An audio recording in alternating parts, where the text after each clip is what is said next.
Huu mswada ambao umeletwa bungeni hivi sasa, mswada wa fedha, vile matumizi ya serikali itakuwa inafanya, ni kwamba huu mswada utaumiza wa Kenya na tutaupinga vilivyo. Tunajua ya kwamba wataweza kufanya wale watakaofanya katika bunge la kitaifa, na mwisho litakuja katika Senate, na ikifika ndani ya Senate, mimi I can assure na hataka kuhakikishia wa Kenya kwamba tutapinga kuongezeka kwa bei ya chakula ama kuongezeka kwa bei ya vitu ambavyo tunajua Wakenya wanavitumia kama pikipiki ambao ni bodaboda. Leo tunaenda kwa wale mahasla, wale tulisema ni mahasla, wale bodaboda tunawachaji ma VAT kwa sababu ya kuwa na pikipiki. Kwa hiyo mambo kama hayo sisi hatuwezi kukubaliana nayo. Mambo hayo hivi sasa ukiangalia, hii ni serikali ambayo wale mawaziri na wale wengine ambao wanaweza kwamba wanaunga mkono wako busy kununua machopa. Wao wananunua chopa na huku hapa unaongeza bei ya mkate. Hilo ni jambo la kusikitisha sana. Hata ukipeleka pesa ukiweka katika bank, ukiweka deposit, unaona ya kwamba umeweka deposit na unakatwa ushuru. Sasa sisi tunauliza, hii ridhaa hii ya ushuru wa mapato VAT ni haki kweli kwamba iongezwe to that extent? Sisi tunasema hatutakubaliana na hiyo hata kidogo. Na ikija katika bunge la Senate, sisi wabunge wa Azimio tutapinga kuongezeka kwa bei ya chakula ama kuongezeka kwa bei ya vyombo vya kusafiria ama kuongezeka kwa maisha ya kuishi katika Kenya yetu. Hatutakubali hata kidogo. Yes, just tell us about your take on the finance bill 2024. It has brought to a lot of complaints, a lot of complaints from Kenyans. What is your take on this proposed bill? Thank you very much. My opinion on the proposed finance bill that will be brought up soon before Parliament is really disheartening. It is a proposal that is going to hurt Kenyans economically. It is a proposal that if you look at it deeply, there are some of the items, some of the issues of concern that has been brought up in the proposal way from 30 years ago. The ideas like imposing a 16% tax on bread. This is an idea that was there during Moi's era.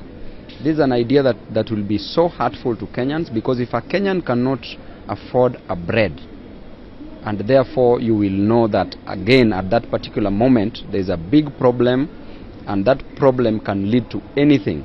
Remember in France, when there was a revolution, the French Revolution was caused by one simple thing. When the wife of the leader was asked about bread, people were demonstrating that they wanted bread. Then she came out and said that if you don't have bread, why don't you eat cake? That is what Ruto is simply trying to tell us. Because if people couldn't afford bread, how could they afford a cake? Right now, if Kenyans can't afford just a bread, for a child just to take one slice to go to school with strong tea, what is Ruto trying to tell us? Ruto campaigned on a platform that he was a hustler and that he was to protect and defend the interest of hustlers. Ruto now has turned to be a dynasty who is now pilfering money. Actually, this is equivalent to fraud. Biting more than he can chew, stealing more than he can pocket, and I can assure him that Kenyans are going to rebel very soon. Right now we are working on a way that we are going to remove Kenyans from different parts of this country, not only to demonstrate, but also to chart a path that they will feel is safe with them. And so many people will be crushed along the way because Kenyans are already hungry. And you can't advise a person who is already hungry. That person will be hungry and angry. Therefore, the finance bill that will be coming soon is going to hurt Kenyans economically. And the income, the surprising thing is that the income is constant. So you cannot increase the expenses of Kenyans without increasing their income. If he would have increased people's income, it would be better. But again, not many Kenyans are employed. We know that it is only around 100,000 Kenyans who are in formal employment. The rest are in informal sectors. But while others have no jobs at all. So therefore you cannot continue. We used to say this in campus, that you continue pickpocketing a naked person. And in law they say nemo dat quod non habet rule. That you cannot spend what you don't have. Kenyans don't have this money. What will they spend? You cannot expect blood from guavas. So therefore, President Ruto, as we all know, is that he's a very clueless president. He doesn't know what he's doing. He doesn't know how to manage a nation. Whatever he's implementing is too hurtful, and definitely should expect serious reaction from us, because for every action that he employs, we will apply equal and opposite reaction.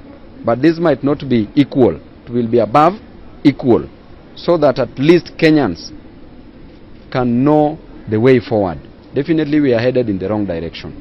There is a 2.5 motor vehicle tax that is being proposed. It's a new one, where, of course, if you have a motor vehicle, 2.5% tax of the total, of the value of the vehicle. Maximum, it's 100,000. 5,000 is the minimum. Also weighing on that, and taxes on bank services, check and loans, 16%.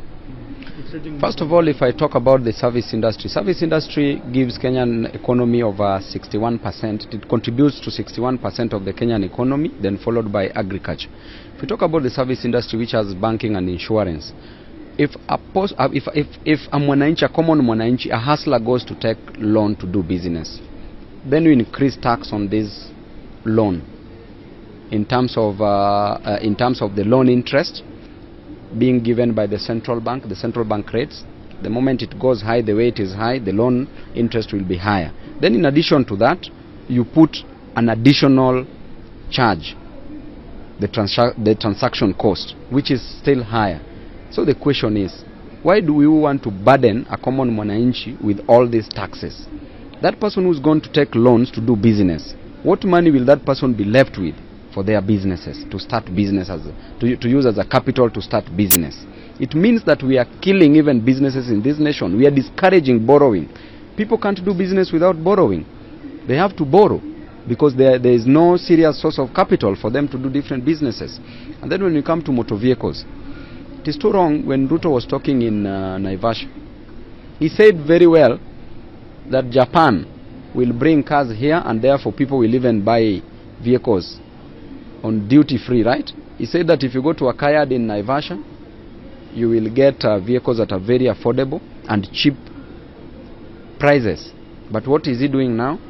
He is now imposing another 2.5% tax on the original value of a vehicle. That alone tells you that we are losing direction, because Ruto is literally taxing everything.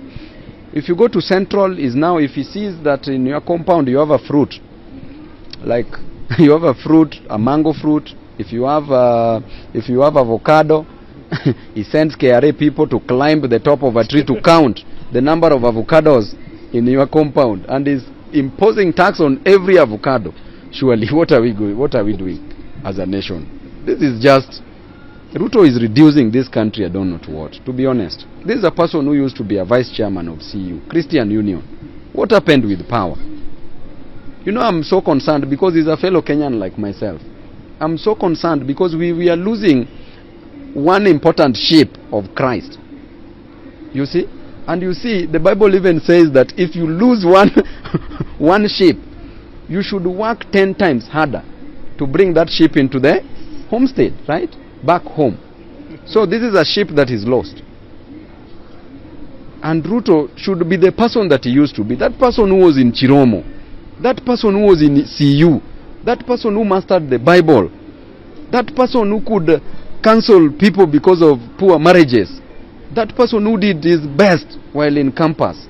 A very, very good student. Ruto has turned out to be a rogue. To be a different person.